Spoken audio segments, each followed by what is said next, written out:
With only a few days before the Bovington Stages rally, I was spannering really hard to try and get the engine of our classic Mini back together in time. Welcome to the Gentleman's Motor Racing team, where we are competing in motorsport as a fun experience, and we're probably unique as most of our sponsorship is through crowdfunding from lovely people like you. Your support, as always, is hugely appreciated. Thank you very much. So after each event, I like to check over the engine on our classic Mini and hopefully give it a clean bill of health before the next one. First job is to whip out the spark plugs, have a look, as these can give a good indication on how the fuel air is burning inside the engine. Second, I like to check the valve clearances, as I'm sure you know sometimes these can loosen up. Next, I like to perform a compression test, as this could highlight any issues I have with the valves, head gaskets or piston rings. How's that for responsive? Hello mate, how are you? All right, yourself? If I do have an anomaly, I can always put a leak down test, and that would sort of tell me exactly which one's up the spout.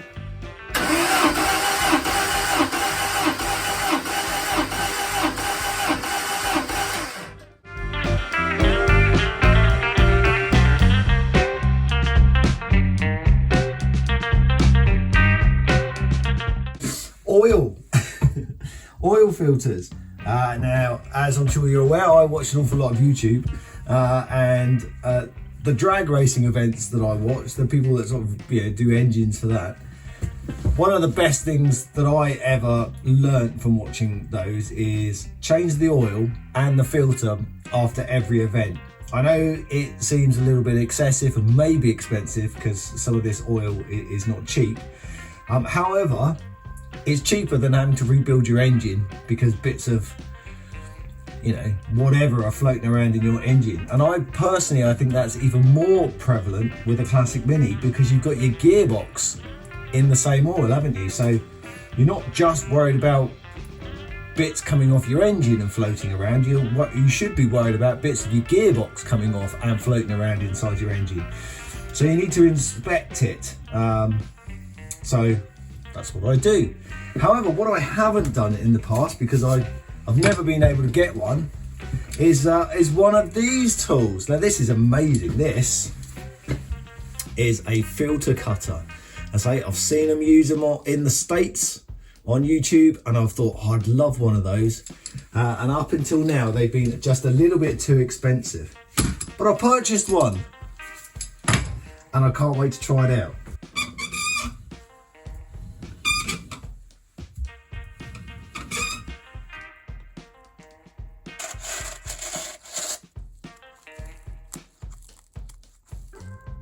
Right, there we go. I'm super pleased with that. Nothing to worry about. What a great investment. I should sell them on the Gentleman's Motor Racing eBay shop, shouldn't I? If you want to see what's on our eBay shop, because I sell an awful lot of stuff to help fund our motorsport, whether it be merch or just stuff I need to flog to keep us on track. So go and check it out. But this time, I thought I would whip out the trusty old endoscope and have a look down the spark plug holes and inspect the bores. When I saw this, my heart sank because I thought, oh no, this is either a chipped or a burnt out valve. So there was nothing for it. To be sure, I had to whip the head off. Well, on first glance, if it is a burnt valve, it's not massive.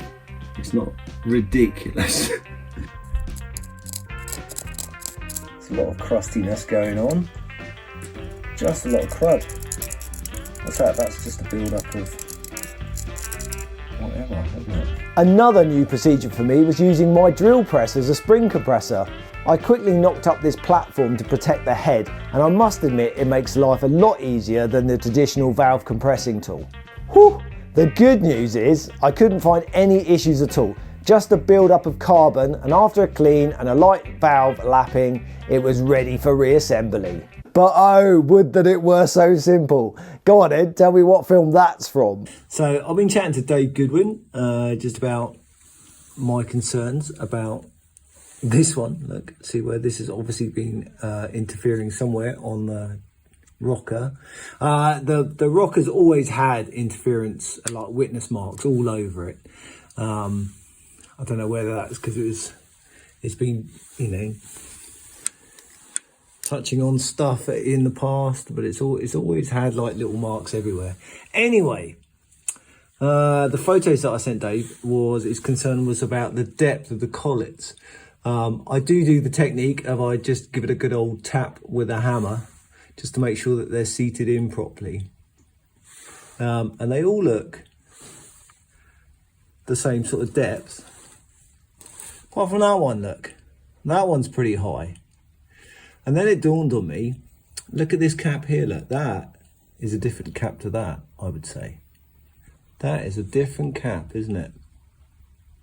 So, what with that damage, and I'm a little bit worried about the damage to the spring, look. See that there, look? There's like a little chip at the end of the spring. I think, because my philosophy has always been reliability is king, and I'm not worried about performance, I'm going to order a new set of caps, collets, and I might as well go springs as well, haven't I? Mainly because of that one. So I need to talk to SWIFTUNE just to make sure I'm not going to order the wrong thing. But I think purely for reliability, before I haven't talked the head down yet, look, it's all just sat there ready to go.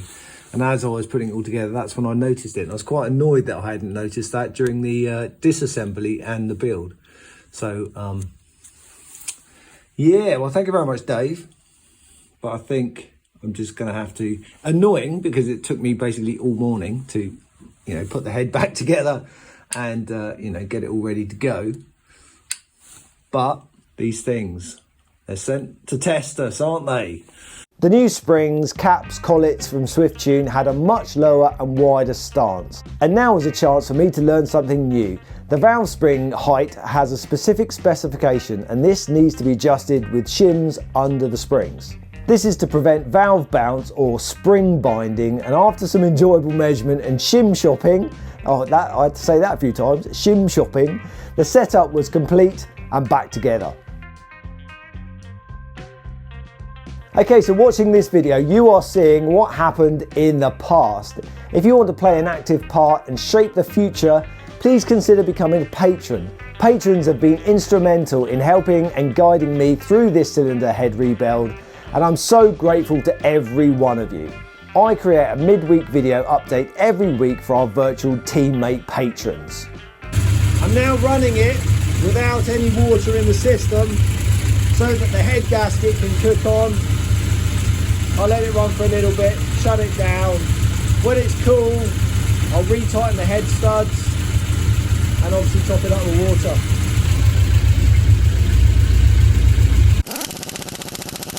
Okay, it's Thursday evening. It's coming up to what, 8 o'clock. So my plan is to get the Mini basically done on 4 wheels, everything ready to go by the time I go to bed. I was going to say tonight, might not be tonight. Hopefully it won't take too long. For example, I've just got to put the water in. I've just got to make sure the back brakes are adjusted properly, put the wheels on, torque them up. One little final nut and bolt check. Oh, I've got to put the sump guard on. Silly things like that. I want to get that done tonight. And then hopefully tomorrow we can take it for a test drive, fuel it up, load up the van, chill out for the evening. And then we're on the 6 a.m. ferry on Saturday to go to Bovington Stages. Everybody got that? Nothing like cutting it fine, is there? So let's crack on.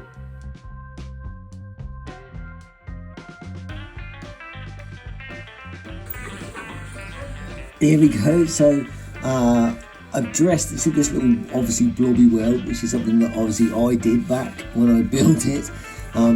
This bit here where it was rubbing, I've made it super smooth, and I've actually dressed this back with a a hammer just to push it in a little bit, and as you can see, I've painted it black. So hopefully it won't rub again, and if it does, we'll be able to see any witness marks. We'll keep an eye on it during the rally.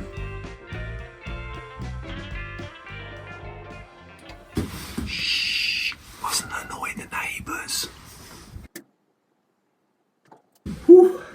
Okay, just coming up to 10 o'clock. My goal, as I said, was to get the car pretty much done and on four wheels. So mission accomplished. I think I should be pleased with that. Not too late, so hopefully I haven't annoyed the neighbours. What do I need to do? There's still, I put the grille back on. Obviously, the wing mirror still needs doing. Lots of stuff really, but it's all, I just want to take it for a test drive tomorrow, make sure everything's tickety-boo. And if it is, then it's just a case of packing the van, getting all our documents ready, getting all our kit ready. In theory, that shouldn't take too long, but one thing I haven't had time to do yet, is the dent, but never mind. Gives it some character. Okay, it's Friday morning.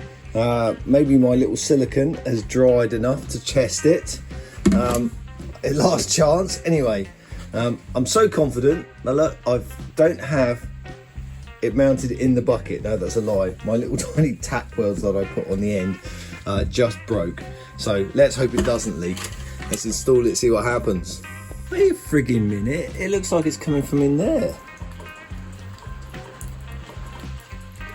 What the hell? It is, look. How did I miss that? It's coming from there.